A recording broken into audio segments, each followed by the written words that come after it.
तो अर्थ कहीं निकला है ना। प्रेम शब्द कहते किसे? ये भारत देश में इसका वास्तविक अर्थ किया गया। प्रेम एक महान तत्व है, भगवान का ही स्वरूप है। इसलिए श्री वैलेंटिनो जी की याद में वैलेंटाइन मनाने वाले जितने भी लोग हैं, ये उनके लिए बड़ी विडंबना की बात कहें कि कोई शायद 99.99% व्यक्तियों में कोई 0.1% भी कोई निकल जाए, 100% में से 0.1%, 0.01% भी कोई निकल जाए जो कहे कि ये सदा से मेरे वैलेंटाइन थे, हैं और रहेंगे। हिंदू नारी वरे एक पति। भीषण संग्राम हुआ था और 30,000 क्षत्रिय राजपूतों के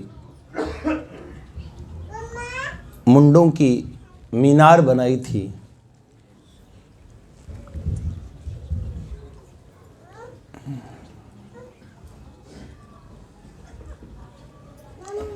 शायद ये अकबर की उसका प्रसंग है। उद्धवी बिल्कुल पापा पे गई हो, छोटी बच्ची बोल रही हैं।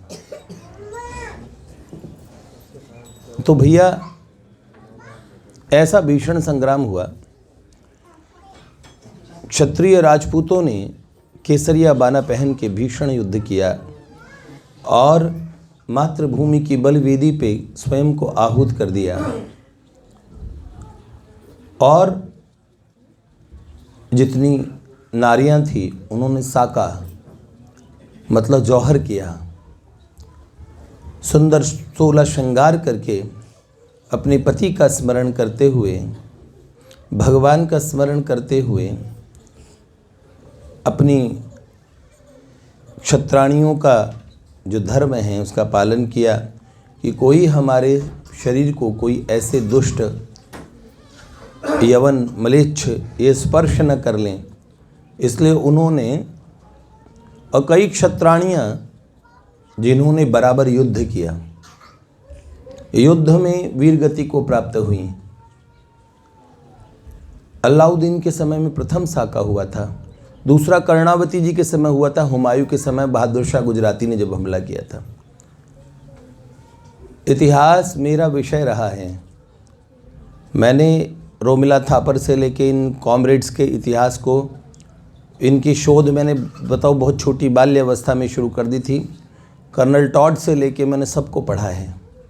इतना भीषण तरीके से छोटी सी अवस्था में भारतीय इतिहास पे मुझे बहुत दूर दूर तक ले जाके राष्ट्रीय स्वयंसेवक संघ के प्रोग्राम होते थे, बड़ी दूर दूर की। एक बालक आपको भारत का प्राचीन इतिहास बताएगा, ऐसे कह के बौद्धिक करवाया करते थे। उस समय मुझे याद है कि मैंने केवल उसे पढ़ा नहीं था, हर चीज़ को पढ़ते, चुड़ावत का त्याग पढ़ते हुए, जयमल फत्ता का चरित्र पढ़ते हुए, गौरा बादल का चरित्र पढ़ते हुए, महाराणा रतन सिंह, बाप्पा रावल, शिवाजी राजा छत्रसाल, इन सबको मैंने ऐसे पढ़ा है। संभाजी महाराज, भारत के उन वीर महापुरुष जिन्होंने आत्मोत्सर्ग किया, तो उनको पढ़ा, मैं उनको फील कर पाता था। और मुझे बहुत, कोई बच्चा टीवी देख के आंसू बहाता है, मुझे ऐसा लगता था कि जैसे मैं भगवान का ही चरित्र पढ़ रहा हूँ। तो वो आज तक, फिर उसके बाद में भगवदीय साधना बहुत बाद में प्रारंभ हुई उसके, लेकिन राष्ट्र के विषय में चिंतन बहुत पहले ही एक मेरे बचपन का है। तो उस समय की पढ़ी हुई बातें, एक विषय था हिंदू नारी वरे एक पति। तो जब देखा रात्रि में इतने शव पड़े हैं दोनों तरफ की सेनाओं के, एक अतिशय सुंदर षोडशी 16-17 वर्ष की किशोरी और 16 श्रृंगार किए हैं, नाक में सुंदर नथ है, सिंदूर भरा है, सुंदर बेंदी है, चेहरे पे पवित्रता का तेज है, अपार सौंदर्य है, और एक लालटेन लेके पूरी रणभूमि में जहाँ कई शव सड़ने लगे थे और किसी का हाथ, किसी का सर, किसी की आंखें निकल चुकी थी, कहीं हाथी, कहीं घोड़ा, सब मरे पड़े हैं, ऐसे भीषण उसमें एक एक करके शवों को देखती पलट के, और जैसे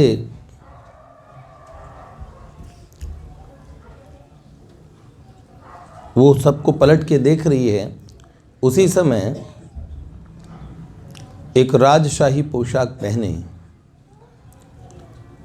एक कोई ऐसा व्यक्ति जिसका रौब बड़ा था, सामने आके सहसा खड़ा हो गया। क्षत्राणी डरी नहीं, क्योंकि डरना तो उन कन्याओं ने, उन राजपूत कन्याओं को बाल्यकाल से सिखाया जाता था कि एक दिन क्षत्रिय की गति वीर गति में, राष्ट्र के लिए जाने में ही सर्वश्रेष्ठ गति होती है, तो मृत्यु से तो उनका रोज का खेल था। उसने ऐसे देखा, उस आदमी की आभा लगा किसी कोई बड़ी हस्ती है। उसने गंभीर आवाज़ से पूछा, मोहतरमा आप क्या ढूंढ रही हैं? उन्होंने बड़ी निर्मल और बड़ी ही सम्मान भरे लहजे में कहा, भाई साहब, मैं अपने पति का और वीरगति को प्राप्त पतिदेव का मृत देह ढूंढ रही हूँ। तो उन्होंने कहा, क्या करेंगी आप? तो उन्होंने कहा, क्या करना चाहिए, शायद आप हिंदू नहीं हैं। उन्होंने बोला, हम क्षत्राणियाँ हैं, क्या करेंगे?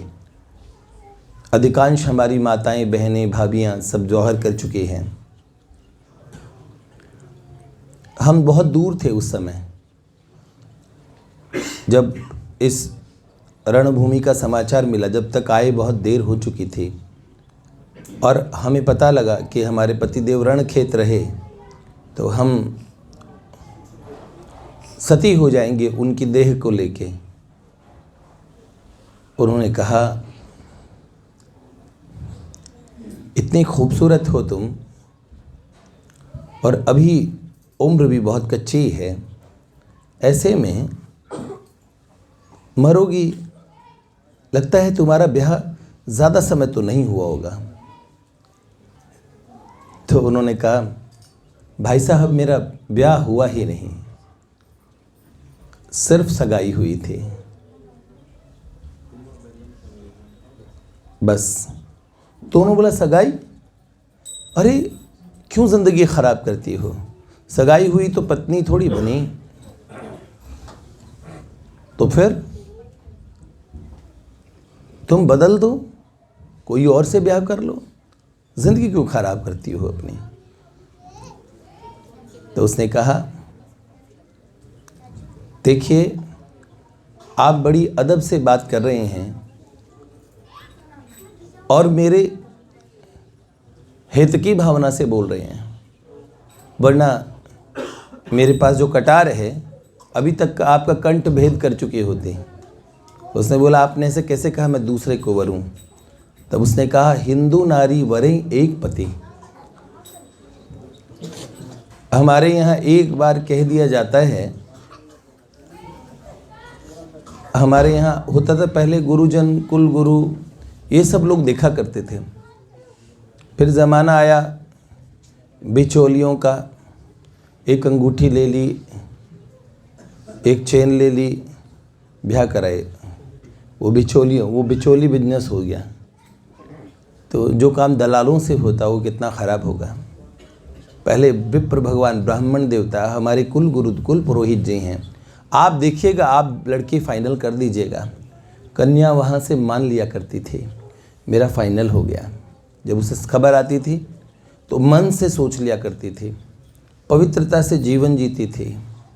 वो समय होता था बेटे, हमारे यहाँ जो प्रेम का स्वरूप था वो बड़ा ही पवित्र होता था। तो हमें कोई प्रेम दिवस सिखाए, हाँ सच में हमारे यहाँ एक एजेंडा के तहत भ्रातृ दिवस मनवाया जा रहा है, ब्रदर्स डे। राम जी और भरत जी जैसे भाई हों, जहाँ पे मात्र नवमी हुआ करती थी, तो मदर्स डे अलग से क्यों मनवाया गया? आप जानते हो, रक्षाबंधन था तो सिस्टर्स डे क्यों होता है? हैं? जानते हो ना, भैया दूज है तो ब्रदर्स डे क्यों है? हमारी मूल संस्कृति से हम लोगों को किस तरह से हटाया जा रहा है, बहुत खराब बात है।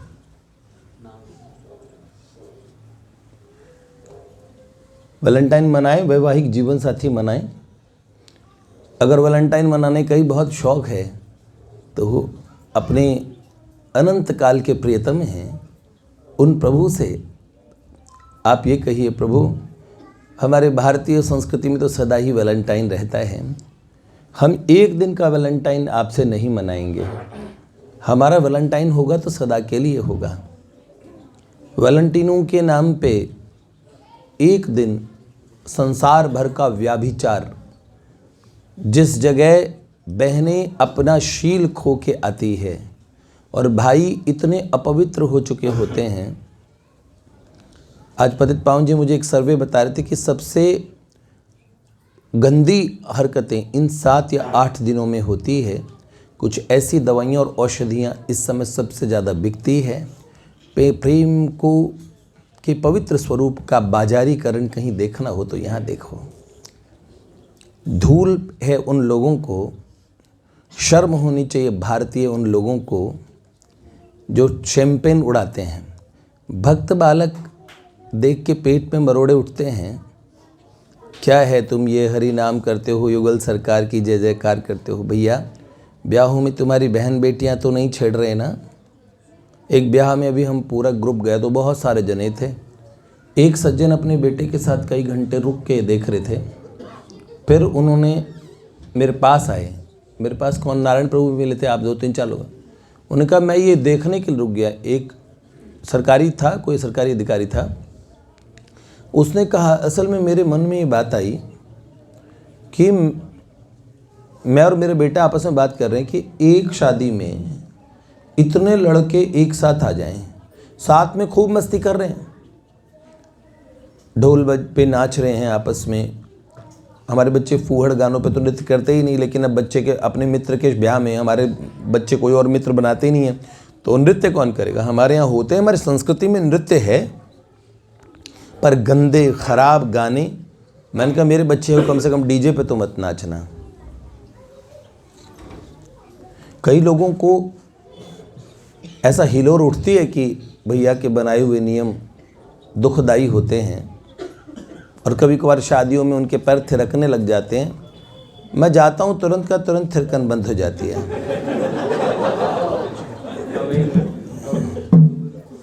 मैंने कहा क्या बात है, कल मिलना मुझसे।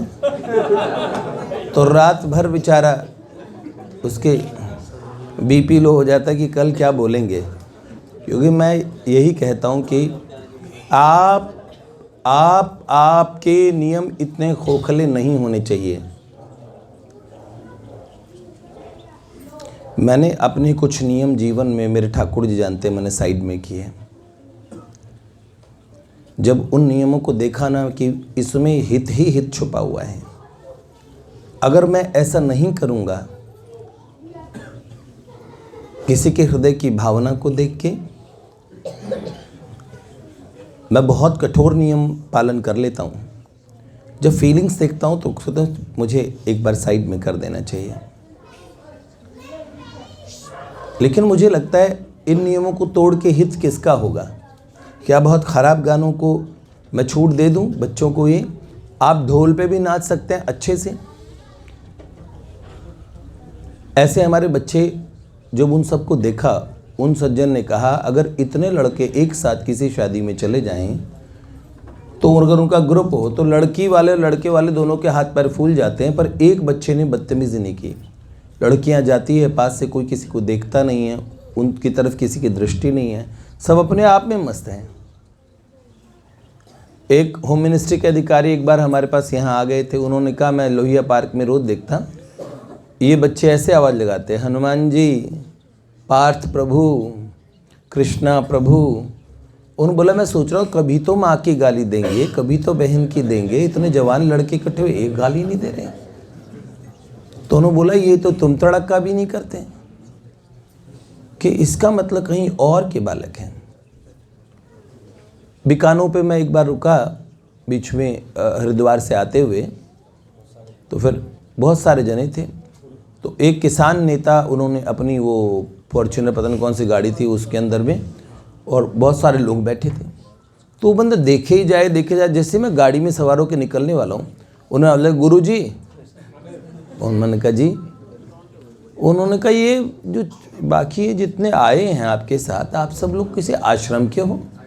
हम इतनी देर से सोच रहे थे लड़के फैशनेबल कपड़े पहन रखे हैं, पर लड़के बोल बड़े बढ़िया रहे हैं। बाहर से भी लोगों को ये पहचान होती है। हमारे जब होली का उत्सव करते हैं ना हम लोग, कई लोग बहुत हुड़दंग करते हैं। होली हुड़दंग का त्यौहार है भी। तो वो फूलों की होली होती है, एक दूसरे पे फूल फेंक के मारते। बाहर गली में उत्सव होता है, लेकिन कितनी भी माताएं बहनें जाए, गाड़ियां जाए, सब लोग निकल के साइड में हो जाते हैं, आपस में रंग खेलेंगे एक दूसरे को। अब रंगों की जब ये फूलों की होली होती है, मैं हर बार चेता देता हूँ। मैंने कहा भैया ये फूल किसी के मुंह पे मारने नहीं हैं। शरारत में बच्चों होली है ना, सब पे चढ़ जाती है। होली के नाम में भी भांग होती है, होली है ही होली।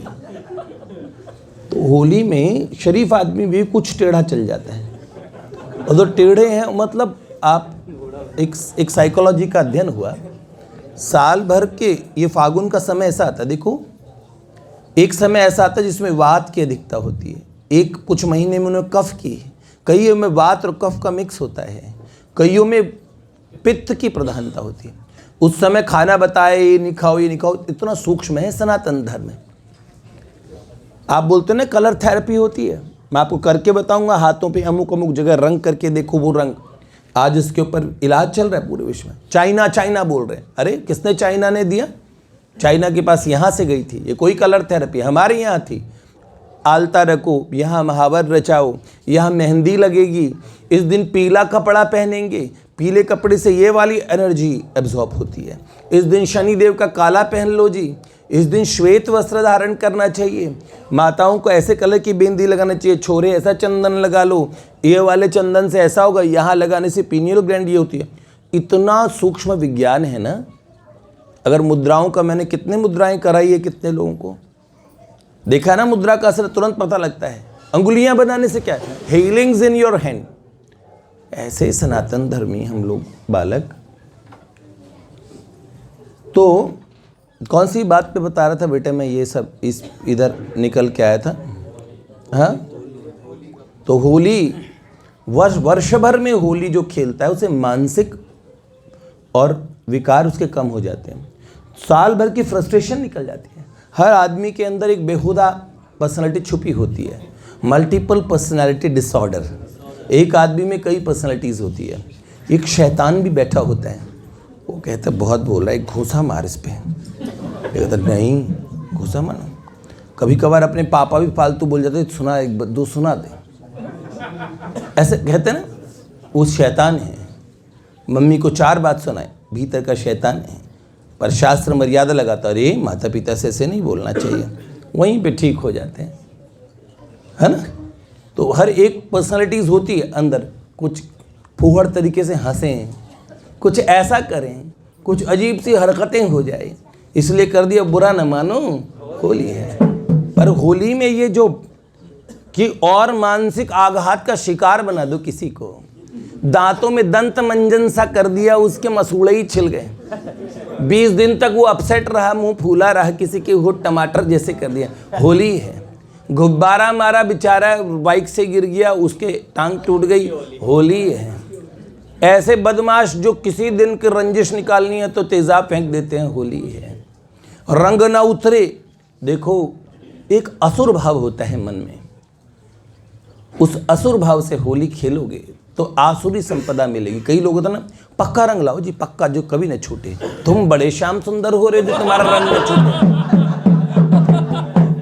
तुम्हारे पति एक खुंदक का रंग भी आ जाएगा उसके मन में, अगले वाले के मन में। होली का परिणाम क्या? आनंद, उद्रेक, आनंद होना चाहिए। तो इसलिए मैं कहता हूँ होली पे ऐसे सब फूल ना मारो, पर कई लोग मार देते हैं। फिर भी मैं उनकी क्लास, जैसे ही कैमरा खोल के बच्चे लोग कैमरा से वो बनाते हैं ना, तो मेरे पास ला के दिखाते, देखो इसने ऐसा मारा, उसके मुंह पे वो देखो, उसके मुंह पे फूल लगे, एक दूसरे को फेंक के मार होते फूल। तो फिर हर बार ऐसे कई लोग अराजक तत्व मेरी पकड़ में आ ही जाते हैं। फिर जितना होली में उन्हें सुख मिला था उतना दुख मैं उन्हें अपनी बातों से दे चुका होता हूँ। अगली बार डर जाते हैं, किंतु फिर भी ऐसा अनुशासन दिखेगा नहीं। ये क्या बात है बेटे? बहुत आवश्यक है। इस तरह हम लोग जीवन यात्राओं में बालकों को कुछ छूट और कुछ जगह एकदम तार को ऐसा नहीं रखना, और उनके साथ रह के हमने सीखा कि बड़े बन के नहीं, इनके साथ चलना पड़ेगा, इनके साथ जीना पड़ेगा, तब ये लोग ऐसे चलेंगे। मैं ऐसा इसलिए नहीं कर रहा हूँ, है ना। बिंदु जी ने कहा ना, नहीं बिंदु के अश्रु जल बिंदु है ये, नहीं बिंदु के अश्रु जल बिंदु है ये कुछ प्रेम के बीज है बो रहा हूँ मैं, घनश्याम का बावला हो रहा हूँ, कभी हंस रहा हूँ कभी रो रहा हूँ। तो ये जो है ना, ये प्रेम के बीज हैं। ये क्यों बो रहे हैं? एक बार ऐसे कुछ लोग तैयार हो जाएंगे। अगर हम, स्वामी विवेकानंद जी ने कहा, अगर मैं 100 विवेकानंद बना पाया जिस दिन, मैं धरती बदल दूंगा, विश्व को बदल दूंगा। मुझे ऐसा लगता है कि कुछ बहुत कोई बात नहीं, 100 विवेकानंद नहीं, 100 नरेश भैया या 100 दादा बन जाएं। दादा 100 बन गए तो कमाल हो जाएगा। 1000 नरेश भैया भी एक दादा के बराबर नहीं है, क्योंकि उनका जीवन है, प्रभु जी आपका गुण गाने वाले और होते हैं, तुम्हारे नाम पे मर जाने वाले और होते हैं। उन्होंने मुझे घुस नहीं दिए। मैं बताऊं, हम 2 मिनट की बात भी नहीं कर पाते, मैं और बलराम जी तो कोई बात भी नहीं कर पाते, पर मेरे हृदय में उनका जीवन देख के सम्मान बढ़ा है। समझ रहे हैं? वो मैंने इतना नज़दीकी से देखा है। मैंने ऐसा व्यक्तित्व अभी तक ढूंढ के नहीं मैंने नहीं देख पाया। उनके जैसे वही हैं, बहुत बड़े हैं, इतने बड़े हैं कि मैं मानता हूँ कि वो कहीं आते जाते हैं तो मैं सोचता हूँ कि ये जगह एकदम कृतार्थ हो गई हुई, ये आए हैं। और मैं उन्हें दादा मतलब बड़े भाई होते हैं, और दादा मतलब दादा मान लो, मुझे कोई फ़र्क नहीं पड़ता कि मैं उन्हें अपने दादा से भी महान कहता हूँ, अपने पिता माता से भी महान कहता हूँ। कितनी बड़ी बात है, क्योंकि मैं बाबूजी, बाबा, फिर दादा को स्मरण करता हूँ, प्रणाम करता हूँ, देवर्षि को प्रणाम करता हूँ, इन गुरुजनों में एक छोटे बालक को भी प्रणाम करता हूँ। क्यों? वैसे तो मैं नारदी निकुंज के बालकों को प्रणाम ही करता हूँ, क्योंकि सारे भक्त, आज का छोटा बालक कल का भविष्य का ध्रुव प्रहलाद बनेगा, इसलिए आज ही उसे ऐसे मानना शुरू कर दो। भक्तों में आदर करना क्यों होता है? देखो इसमें तो ये कमी है, इसमें ये कमी है। कई लोगों में ये बीमारी होती है, दूसरों की कमी बताना, दूसरों की कमी देखना, ये बिल्कुल ठीक नहीं है। आध्यात्मिक स्थिति में कुछ अन्वेषण, कुछ तत्वबोध हो जाए तब तो कहो हमें कुछ बोध हुआ है, हमने कुछ पाया है। नहीं, नाहक अपना जीवन अपराधों से भर के गड़बड़ हो जाएगी। इसीलिए मैं चाहता हूँ कि दादा जैसे अगर 100 लोग, बहुत तगड़ी बात हो जाएगी।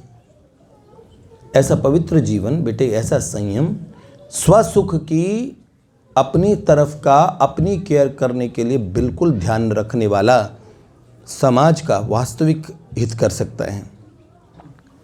सच कहता हूँ मैं, जो सबकी केयर करेगा ना, वो उसको अपने सुख का त्याग करना पड़ता है। ऐसा होता है, ऐसा जीवन होता है बेटे।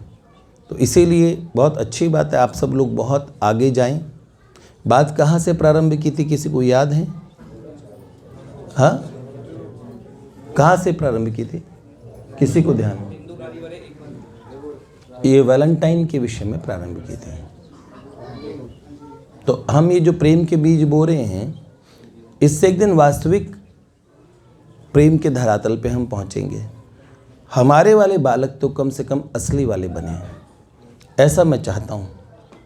भारत के सभी ऋषियों की संतानें हैं। हमारा ऐसा कोई बालक नहीं है, कोई गोत्र नहीं जिनके कोई ऋषि नहीं हो, जिन पूर्व में, मूल में, हर जाति में, हर वर्ण में हमारे यहाँ ऋषि की संतान हैं हम लोग। तो हमारे गोत्र हैं, उन ऋषियों की संतान, सब में हम में विशेषता है। अपना स्वरूप पहचाने। इन लोगों की देखा देखी इतना अपना गंदा, if the character is lost everything is lost. तो अपना चरित्र न खोएं बेटे, ये बात आप याद रखें। मेरे बहुत सारे बच्चे इतना अच्छा जीवन जीते हैं, मैं उनको देख के नए आने वालों को कहता हूँ कि प्लीज़ ऐसा बनना, ठीक है ना। तो ये वाली बात बिल्कुल सच्ची है। बाकी संसार के प्रेम के बहुत ज़्यादा ग्राहक रहोगे ना बेटे, तो यहाँ जो प्रेम मिल रहा है वो बिल्कुल आप समझ लीजिए बड़ा एक धोखा आपके हिस्से में लगेगा। प्रेम पाने की कोशिश की बजाय give the word the best thing you have and the best will come back to you. आप प्रेम देना शुरू कर दीजिए। प्रेम देना मतलब आप समझ रहे हो ना, वास्तविक प्रेम। वो प्रेम नहीं जो आपको कहीं जचा वहीं पे आपने कहा हम प्रेम करना शुरू कर देंगे। समझ रहे हो ना, प्रेम ये आसक्ति नहीं। तो आप वास्तविक प्रेम भरा व्यवहार संसार में जहाँ भी जाएंगे वहाँ अमृत घोलेंगे और आपको प्रभु की कृपा से इतना प्रेम मिलेगा। भगवान के भाव से भावित होके संसार में चींटी से लेके ब्रह्मा जी तक सबका आदर करने से प्रभुमय दृष्टि हो जाती है और निज प्रभुमय देखई जगत के ही सन करहूँ विरोध। इसलिए हमारे वैलेंटाइन नित्य प्यारे शाम हैं, इनके साथ में हमें 14 फरवरी का नहीं मनाना, हर रोज का प्रेम दिवस रखना है। प्रत्येक क्षण वर्धमानम प्रेम, ठीक है। आप लोगों से यही कामना, यही प्रार्थना करता हूँ जी। रघुनाथ जी।